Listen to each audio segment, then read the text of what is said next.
Hi everybody. I've come to Sequoia National Park to see the big trees this morning and I'm super excited. This is one of my favorite places in the world. I think I say that about a lot of things, but it is. And I wanted to take you with me to show you the giant trees. It's the perfect day to come. It's sort of the first part of May, so the schools are not out yet, vacations are less, and I'm actually up here. It's like not quite 6 o'clock in the morning. I don't know if you can hear the river, but it is rushing, and so there's snow melt. Yuccas are in bloom, and of course the most massive organism in the world is waiting for us. I'm glad you're coming with me. Just getting started. It's so thrilling to see a bear. I hope we do.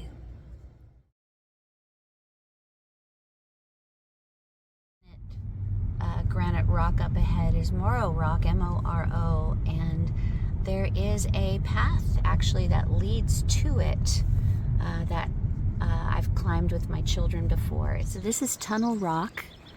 As we make our way up to the big trees, this was a man-made tunnel built in the 1930s by the Civilian Conservation Corps to accommodate visitors during a boom in car ownership. So they actually created this tunnel for the cars that were beginning to drive up here. It was also a program, the Civilian Conservation Corps was also a program to give people jobs during the Depression in the 1930s. And apparently cars and trucks, not cars, but trucks would get stuck. And these are some of the scrapes from trucks and cars. This tunnel is not used anymore, but they've tried to preserve it because it tells a story, one of the stories of the park. I just read all that on the sign right over there.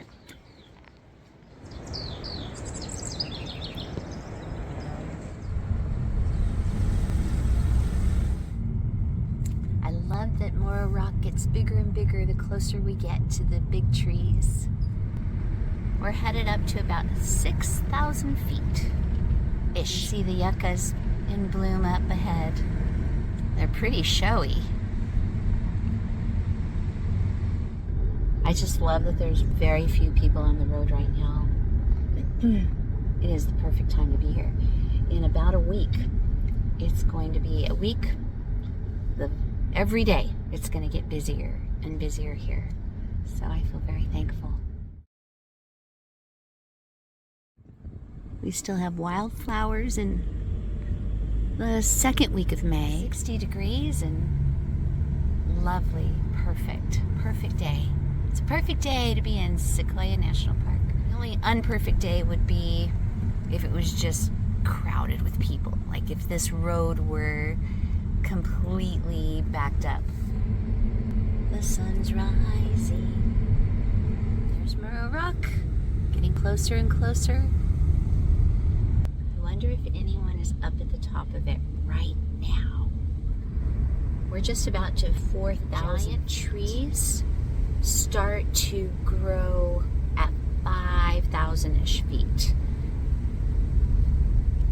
The only place that the giant sequoia grow, I love this fact, is on the western side of the Sierra Nevada mountains in California, between 5,000 and 7,000 feet, I believe. Nowhere else can you find them. Sequoia dendron giganteum is their botanical name. And up where I live, we also have sequoias, but those are the tallest trees in the world. And those are Sequoia dendron sempervirens. Moro Rock was right above me while I was driving, and I didn't even know it. They've got a nice place to stop here, viewing area. It's going to be 90 degrees in the valley, in the San Joaquin Valley, from which I just came. And I can tell, even though there's still snow up here, it's going to be warm up here too. So right there, that little peak right there is Milk Ranch Peak at 6,250 feet. And even though it's a little hazy today and you can't see the spires too well, those are Castle Rocks right there. And that's at 9,180 feet. And then beyond that mountain there is Mount Ison at 12,160 feet. And here's my Morro Rock. That's 6,725 feet. And the giant forest is coming to us soon. I think we'll get the most bang for our buck at 6,500, but we'll start seeing the trees, I think, at about 5,000. Slow down for wildlife. I hope we see the bears.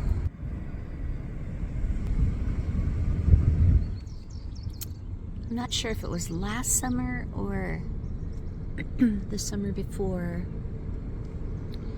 but we did have fires here that threatened the big trees, so fire is very, very common here. But this was way, way too close. But they will come back. They'll always come back. Our first sequoias. There they are. That's the general shape of them.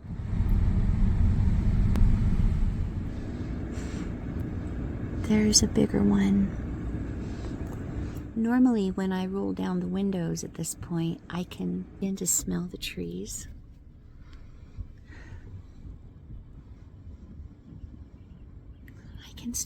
I can still smell it, but I think fires have affected that wonderful cedary, piney fragrance. Here's one that's fallen. Ugh. This is hard.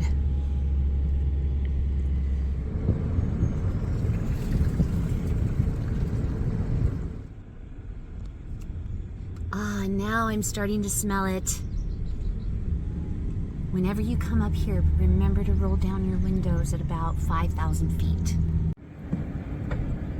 It's about 7 o'clock, or not quite 7 o'clock yet, I'd say.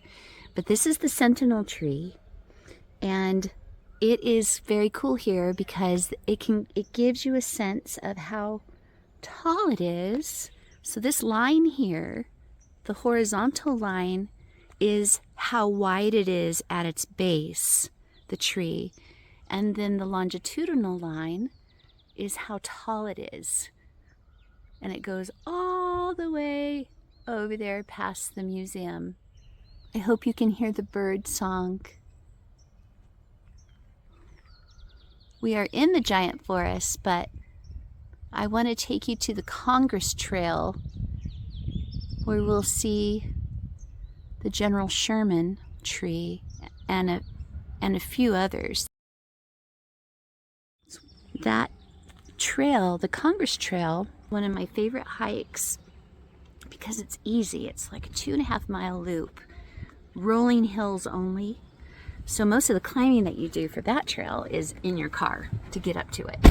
So I'm taking Scout with me, and off we go. I think our next stop will be the parking lot for the Congress Trail. Sun breaking through now.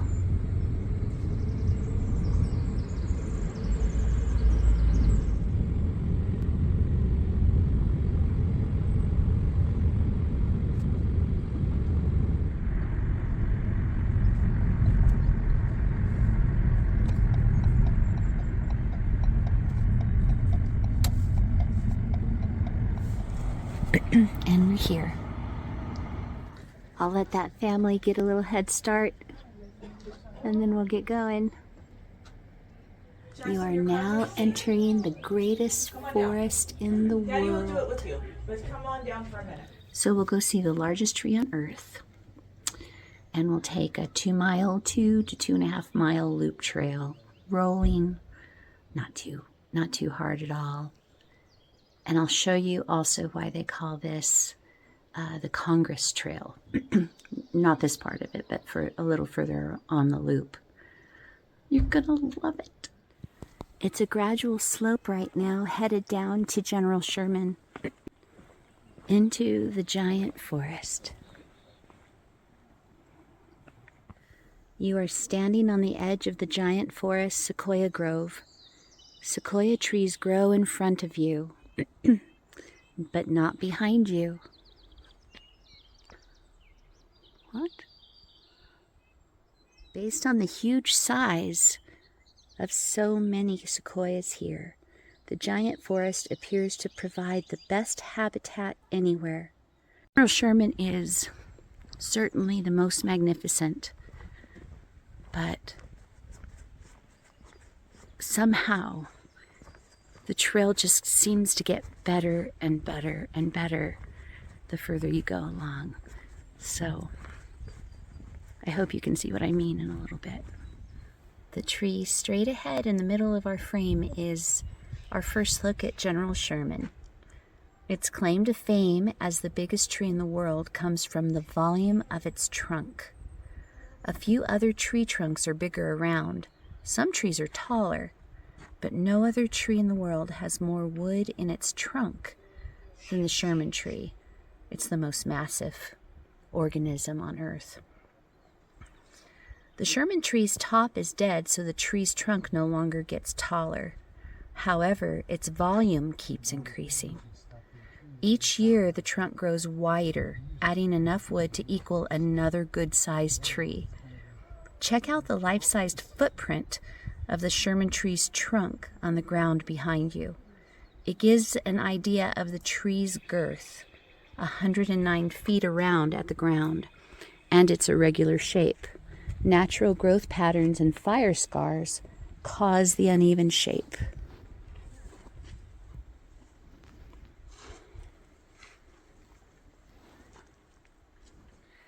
This isn't the General Sherman, but you can see how it stays wide. The trunk stays wide instead of tapering off all the way to the top. Unlike the trees next to it, you can see how they taper, but not the giant sequoia.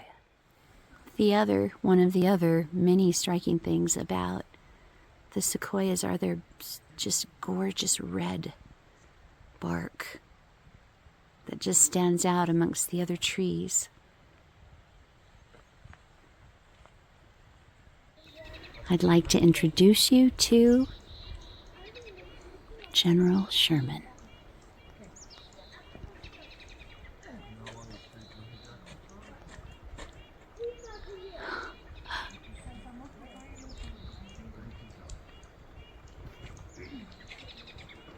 The most massive tree in the world.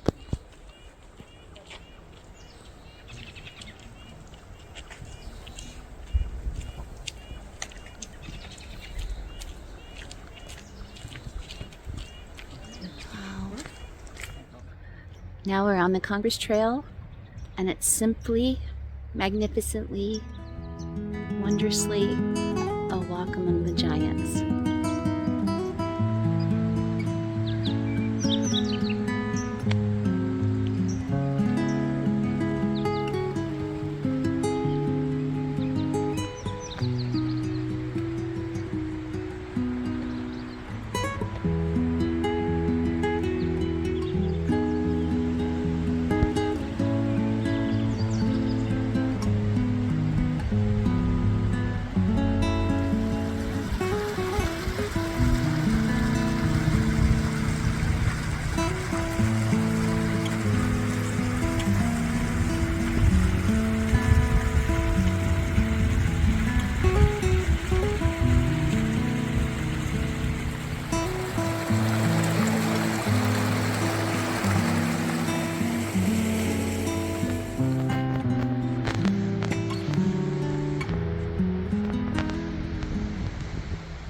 If you're able to see the massiveness of this, but this is a fallen sequoia, and it goes and it goes and it goes and it goes. Giant sequoias do tend to fall, and it's attributed to their shallow but wide root system. There's a lesson in there somewhere. Oh, this was fire.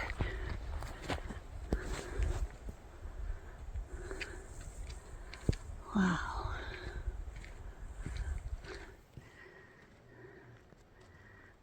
Sometimes when the trees just fall because they're heavy and their roots are shallow, the roots form just like a network of almost like almost like a ladder or a lattice, or a jungle gym. When I brought my kids out here when they were younger, we'd find some of those trees. In fact, I'm going to see if I can find the exact one that they used to climb on. It's a fantastic playground, the giant forest.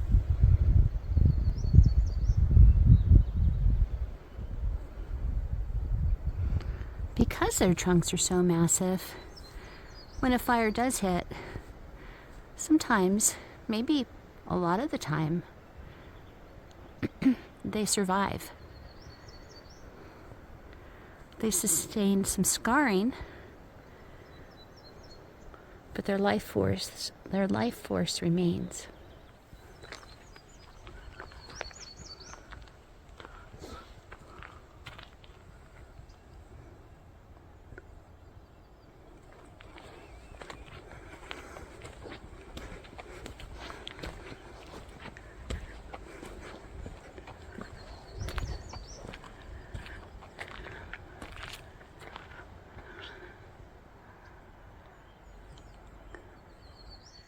I just want to say a heartfelt thank you to the firefighters who preserved these trees in this forest.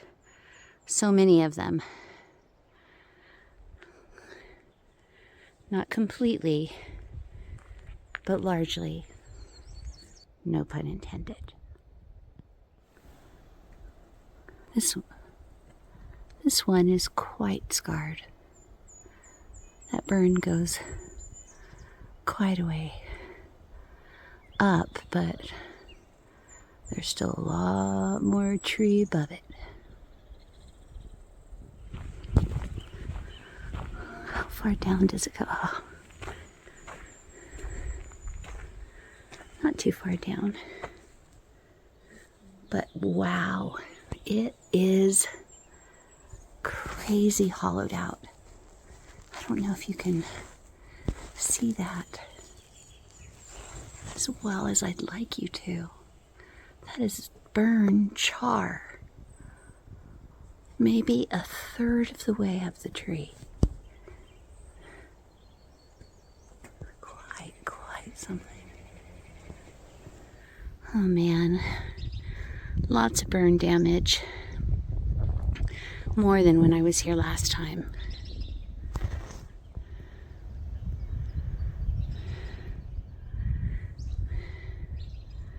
And yet they remain these great giants.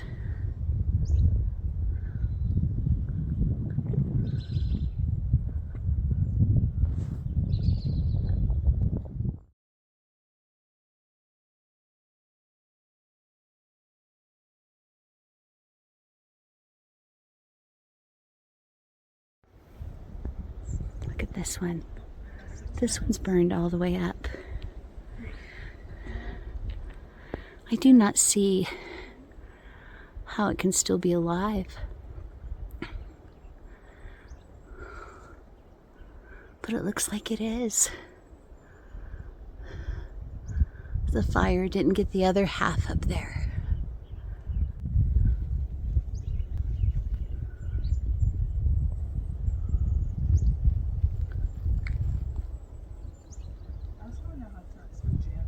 May I introduce you to Chief Sequoia. Wow. Those branches up there are far bigger than many trees. It really is fun to get people in the shots to give a little, I hope it's giving a little perspective. Okay, I think we're getting close to a grove, a couple of groves that, yes, they're right up ahead, that are glorious in the sunlight. Just after Chief Sequoia is the Senate. And these are giants that are grouped closely together. That's why they call it the Congress Trail. These giants are grouped closely together, and when the sun glints off of them in the early morning, the way the trees glow in the light, so inspiring and beautiful. This particular grove, because they're so close set, the glowing Senate. Maybe one day we'll be able to call our Senate glowing.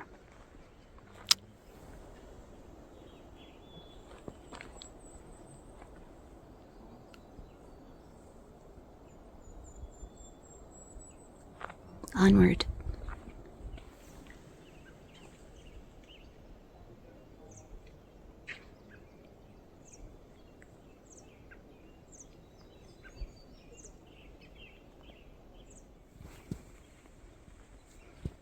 Wow.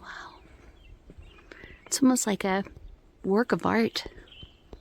Fire creating sculpture. There's a Senate back there. A fire sculpture.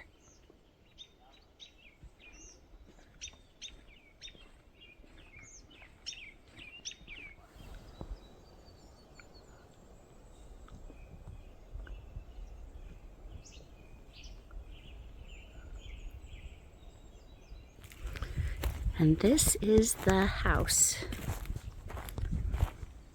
Here they are. Let's go walk among them. We should have a talk with them. They're taking totally too many vacations. It's like they're off all the time. Get back to work. Oh, it's so pretty.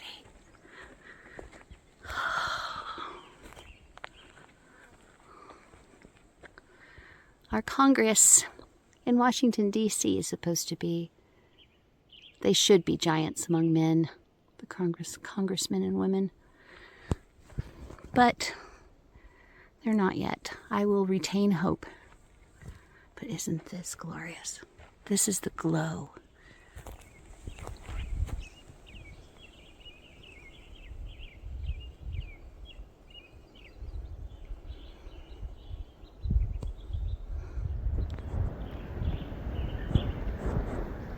From a tiny seed comes a massive tree. And what opens these cones? So the seeds may land on the ground and then grow. Fire.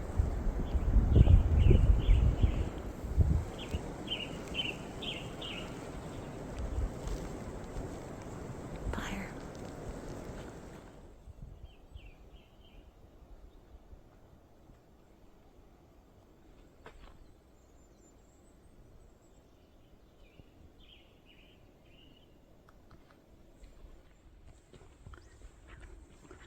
Here's General McKinley. The McKinley tree, anyway.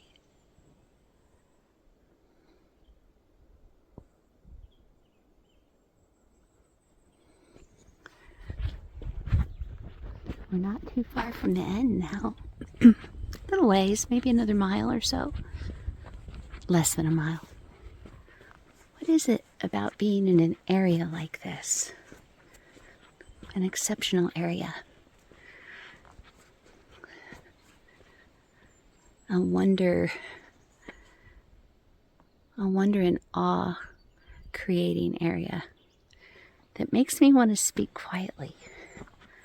Like I wouldn't want to yell to hear my echo here. Seems almost sacrilege. Like I'm walking in a sacred land. Perhaps I am.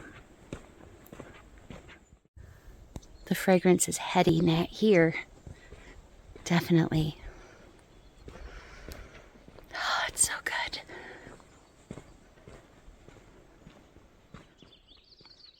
So you can see how majority of the trail is paved, but it is still pretty uneven.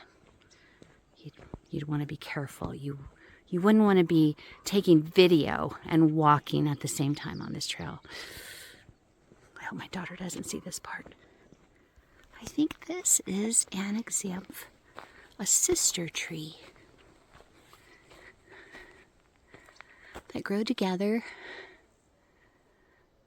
use the same resources, sometimes actually turn into one tree, but I think this one appears to be separate, unless that's just the fire that's made it look that way. Or, yeah, I was going to say maybe the fire just divided the one tree into two, but no, it's two trees. You can see a little space right there, and then up in there. Sister tree. Hey, sister.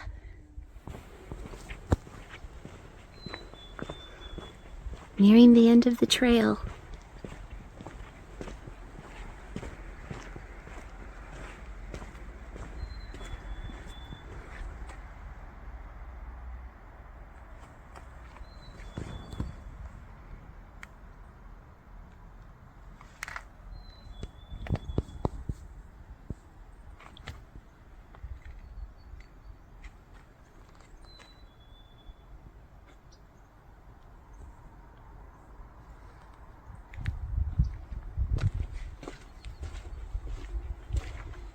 I think this is the tree. This is the jungle, what I call the jungle gym tree. I think I have a picture at home somewhere of my children and friends of theirs who we brought with us to hike, just climbing all over this. Isn't it awesome? But it's a really, really good example of how shallow, how ironically shallow the giant redwood roots are. Wow. Wow. Yeah, isn't that something? So the roots certainly do have to spread far, but you can see how thick they are too. But can't you also see? Yeah, we've walked all over this tree. What a fun climbing tree it is. Jungle gym tree. I should tell the Park Service so they can change the name of it.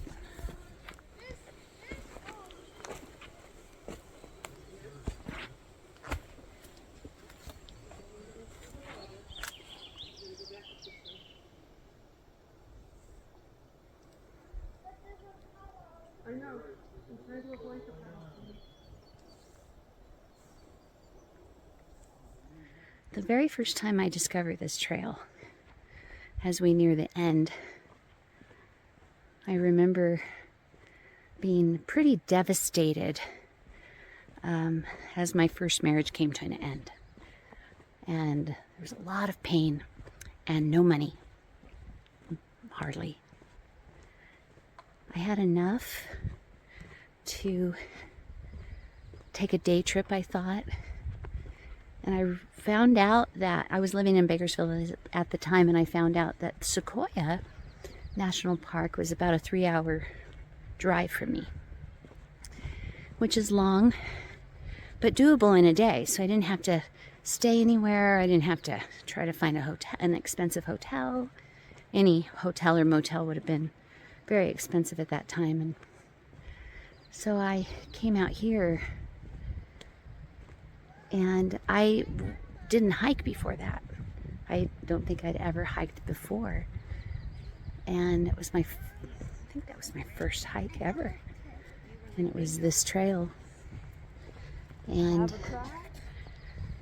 I found something about the fragrance and the gorgeousness of this place that just helped my heart. And so I brought my kids up here because their hearts were hurting too. And my son did not want to come. He complained the entire way here.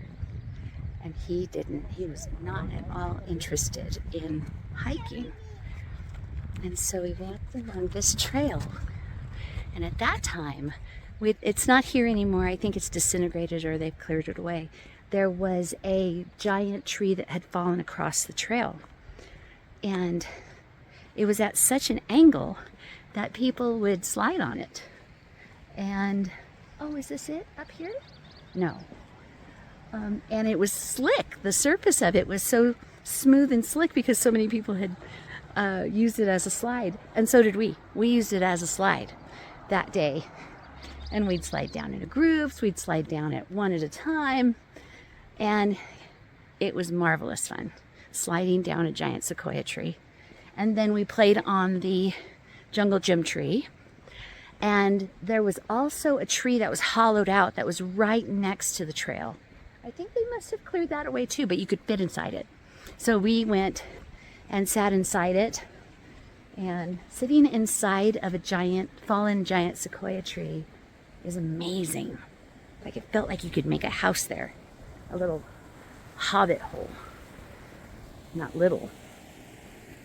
And so we are headed back because it's not a long trail at all, as you saw. We were headed back to the car, and on our way back home we were so tired. But from the back seat, I heard my little boy say, "That was better than Magic Mountain." And that just did something tremendous to my heart. And I've been a hiker ever since, and a walker ever since. Here's a cross-section of a giant sequoia that, according to its growth rings, lived 2,210 years before it was felled. And you can see the scars from fire. You can see how even with the fire, the tree grew around the scars. Gosh, it's amazing. Sequoias don't have a lot of sap in their bark, so they're not as completely flammable as many other trees. So that attests to their longevity. You can see some of the growth rings there. Okay, that last little bit was a heart pumper. Leg worker, heart pumper. And I'm glad I did it. No bears. I think if we would have taken like the Crescent Meadow Trail or the Alta Trail, we would have had a better chance of seeing the bears. But it was a tree day. It was a giant tree day. We walked amongst the giants. It's 10:15 and the crowds are coming in, and we're finished. That was a good about 3 hours up here. And in the morning, the sun is now quite high in the sky, and it's going to be hot up here. So I'm glad we finished early. I've heard voices from Spain, I've heard Germany, I've heard Italy as people start to go down to see the general and to hopefully walk the Congress Trail. I hope it's a memory that they hold on to forever. I hope you enjoyed it. Kings Canyon National Park is just north of Sequoia National Park. I've never been there. I'm a Californian. I'm here a lot, and I've never been to Kings Canyon. So one day, not today, I'm going to go home. It'll probably be about 6 hours to get home to the Bay Area. But one day, I'll take you on a hike, an inaugural hike to Kings Canyon. And actually, speaking of inaugural, I think this hike might be the beginning of a new quest. I want to see every national park in America, including all of those in Alaska. This will take some time, but I hope that sounds interesting to you. It sounds interesting to me. And we could do some national seashores. We can do some national monuments as well, state parks as well, but I really want to visit every single national park. May you dream too. May your dreams be great, and may they be fulfilled. Until next time, bye.